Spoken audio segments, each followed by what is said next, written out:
Assalamualaikum warahmatullahi wabarakatuh.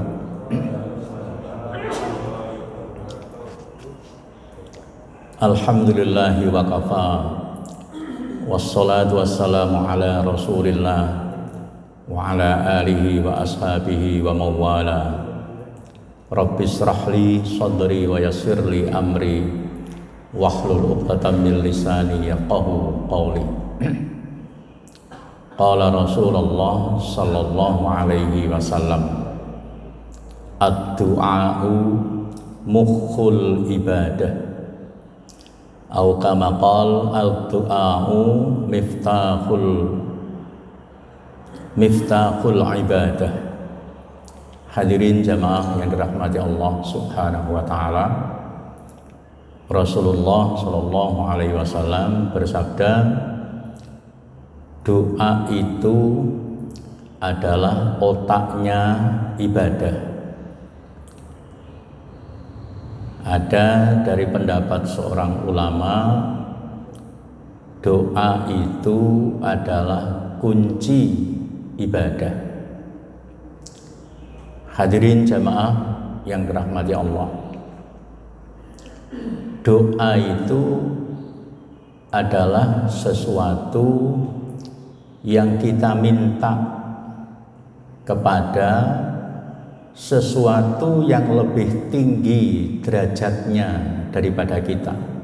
Itu doa atau pengharapan. Kalau sesuatu yang diminta dari atasan kepada bawahan, itu namanya adalah instruksi, ya, instruksi atau perintah. Dalam agama, doa itu merupakan ibadah. Seorang hamba ketika meminta kepada derajat yang lebih tinggi, yang dalam hal ini adalah Khaliqnya, penciptanya, adalah sesuatu yang bernilai ibadah.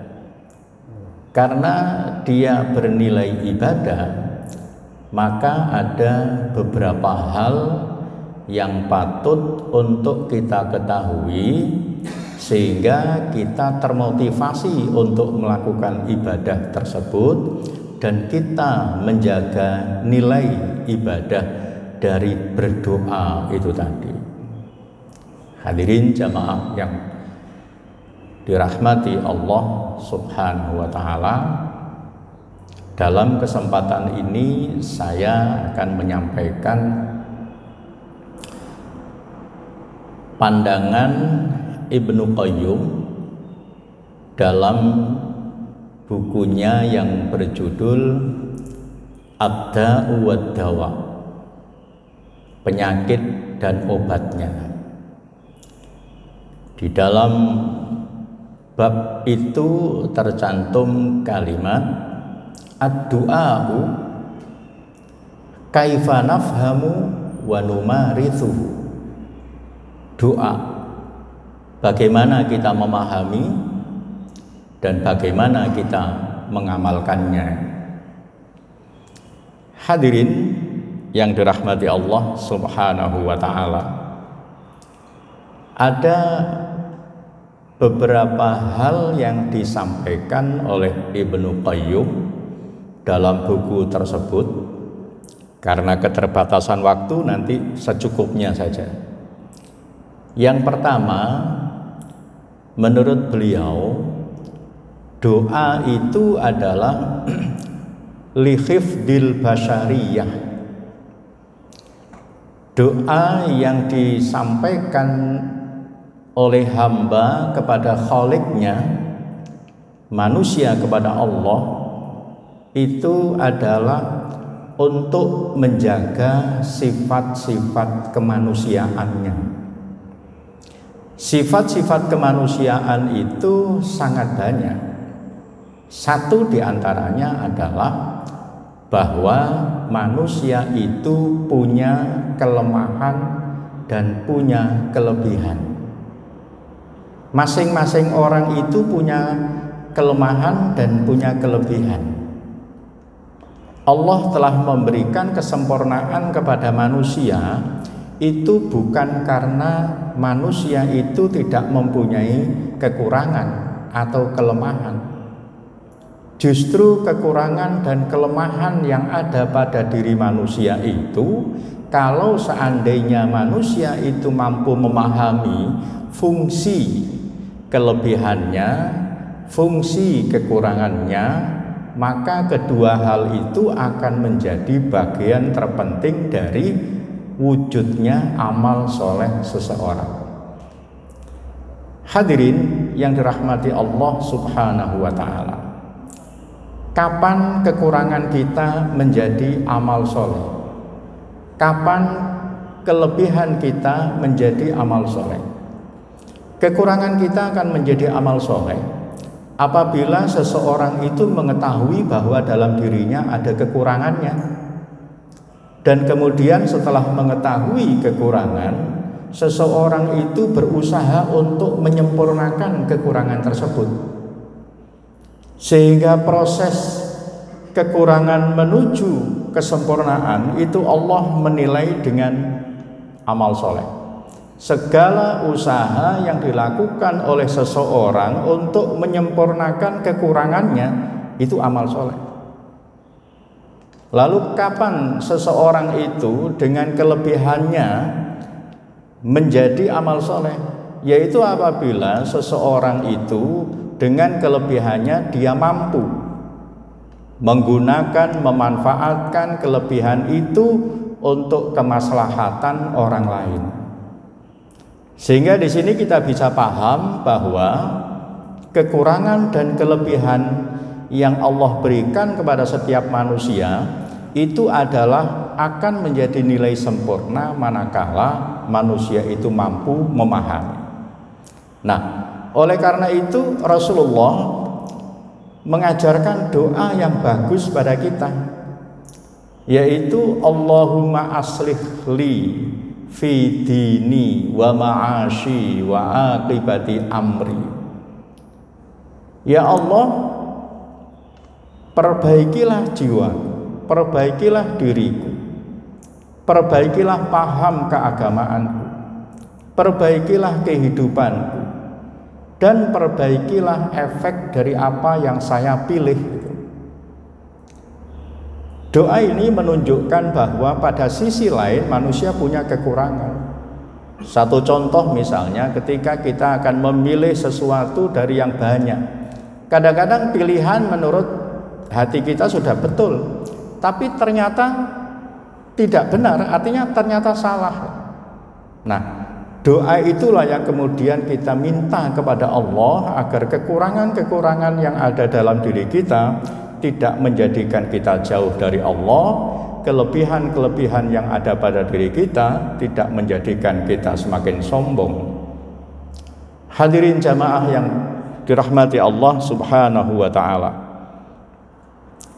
yang kedua, fungsi doa itu adalah libti'atil iffah, artinya untuk memelihara kesucian. Hadirin jamaah yang dirahmati Allah, manusia itu diciptakan dan diberikan potensi oleh Allah dengan sangat sempurna. Misalnya, manusia itu mempunyai sifat dasar yang namanya fitrah atau kesucian. Imam Ghazali menyebutkan sifat malakiyah yang ada pada diri manusia. Apa sifat malakiyah? Itu sifat malaikat, yaitu selalu cenderung kepada kebenaran, setelah selalu cenderung kepada kebaikan, suka melakukan hal-hal yang baik. Itu sifat malakiyah. Tapi Imam Ghazali mengatakan bahwa sifat malakiyah yang ada pada diri kita itu dihimpit oleh dua sifat. Pertama adalah sifat syaitoniyah, yang kedua adalah sifat bahmiyah. Syaitoniyah itu identik dengan sifat setan yang selalu bangkang. Setan itu bangkang bukan berarti dia tidak tahu, bukan berarti dia tidak paham. Tahu dia, paham, tapi bangkang. Itu ada pada diri kita sifat bangkang itu. Kita tidak melakukan sholat misalnya, kita tidak melakukan puasa misalnya. Kadang-kadang bukan karena kita tidak tahu bahwa itu perintah, bahwa itu kewajiban, tapi karena ada unsur sifat bangkangnya inilah yang kemudian manusia itu bisa melakukan sesuatu yang bertolak belakang dengan apa yang sesungguhnya yang ada dalam pemahamannya. Sifat yang kedua yang menghimpit al-malakiyah ini adalah bahmiyah. Bahmiyah itu identik dengan binatang. Artinya binatang itu kan hidup yang tidak menggunakan akal pikirannya.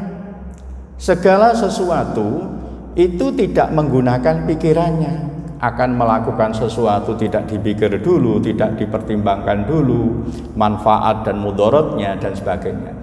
Kadang-kadang kita begitu. Ketika kita akan melakukan sesuatu itu pokoknya kita lakukan dulu. Tentang nanti resiko A atau B itu urusan nanti. Kadang-kadang begitu. Nah, inilah pentingnya doa ya, sehingga Rasulullah Shallallahu Alaihi Wasallam ini mengajarkan doa kepada kita.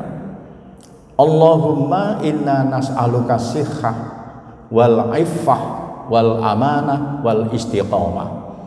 Ya Allah, aku mohon kepadamu kesehatan. Walaupun kesehatan itu sesungguhnya bukan segala-galanya. Kalau kita sehat lalu kemudian kita tidak bisa memanfaatkan kesehatan itu, tidak akan ada nilainya dalam pandangan Allah kesehatan yang kita terima itu. Yang kedua adalah iffah. Iffah itu bisa menjaga kesucian, bisa memelihara kesucian. Wal amanah bisa memelihara kepercayaan. Wal istiqamah bisa menjaga konsistensi dalam melakukan amal kebajikan. Itu doa yang diajarkan oleh Rasulullah terkait dengan kita punya sifat al-malakiyah yang dihimpit oleh asyaitoniyah dan al-bahmiyah itu. Sehingga dengan doa itu diharapkan kita bisa menguasai dua sifat itu. Artinya kita ini adalah al-malakiyah itu bisa menguasai dua sifat itu. Yang ketiga, beliau menyatakan liwafiqi syariah. Liwafiqi syariah itu artinya adalah untuk menyesuaikan manusia dengan syariat Allah. Jamaah yang dirahmati Allah Subhanahu wa taala. Manusia itu diciptakan oleh Allah dengan potensi yang sekali lagi lengkap. Salah satu diantaranya adalah kefitrahan atau kesucian. Allah menyatakan bahwa kefitrahan atau kesucian itu adalah sifat Allah yang diberikan secara khusus kepada manusia. Fitratallahillati fataran nasa 'alaiha. Itu adalah menunjukkan bahwa manusia itu mempunyai sifat yang sangat tinggi yang disebut dengan kefitrahan itu. Tetapi kemudian walaupun manusia itu punya sifat kesucian atau sifat yang akan membawa seseorang kepada sesuatu yang baik, sesuatu yang sempurna, tapi kadang-kadang manusia itu juga terjerembab terhadap hal-hal yang di luar sifat itu, yaitu hal-hal yang misalnya mempengaruhi perasaan kita. Sehingga kadang-kadang apa yang kita pahami itu menjadi tidak sinkron dengan apa yang kita lakukan. Banyak sekali misalnya orang-orang yang mengerti tentang sesuatu hal tetapi perilakunya tidak sesuai dengan apa yang dia pahami, sehingga ucapan dan perilakunya menjadi tidak linier. Oleh karena itu, untuk kelemahan ini, untuk bagian yang ketiga ini, Rasulullah menuntun sebuah doa yang sangat bagus. Allahumma arinal haqqa haqqa warzuqna tiba'ah wa arinal batila batila warzuqna ijtinabah. Ya Allah, aku mohon Engkau tunjukkan bahwa sesuatu yang baik, sesuatu yang hak itu saya bisa memandang baik dan hak, dan berikan kepadaku kekuatan untuk mengikuti yang hak dan baik tersebut. Begitu juga ya Allah, tunjukkanlah kepadaku tentang sesuatu yang batil, tentang sesuatu yang tidak baik. Itu saya bisa memandang bahwa sesuatu itu menjadi tidak baik, dan berikanlah kepadaku kekuatan untuk menghindarinya. Hadirin jamaah yang dirahmati Allah Subhanahu wa ta'ala. Sehingga fungsi ibadah, fungsi doa sebenarnya sangat banyak sekali. Artinya sangat urgent sekali bagi manusia itu. Karena walaupun manusia itu makhluk yang sempurna, tetapi karena manusia juga memiliki kekurangan dan kelemahan, sehingga dibutuhkan adanya permohonan dari manusia, dari hambanya kepada Allah, di mana Allah inilah yang menempatkan kekurangan dan kelebihan yang ada pada diri manusia. Sehingga dengan begitu Rasulullah mengatakan ad-du'a mukhul ibadah, itu menjadi sesuatu yang sangat logis. Sebab kalau kita tidak mau berdoa, berarti kita tidak memanfaatkan otak kita. Otak dalam arti di sini adalah perasaan kita, kemampuan kita. Dan orang-orang yang tidak pernah berdoa kepada Allah, atau orang yang enggan berdoa kepada Allah, Rasulullah menyatakan mereka itu adalah orang-orang yang sombong kepada Allah.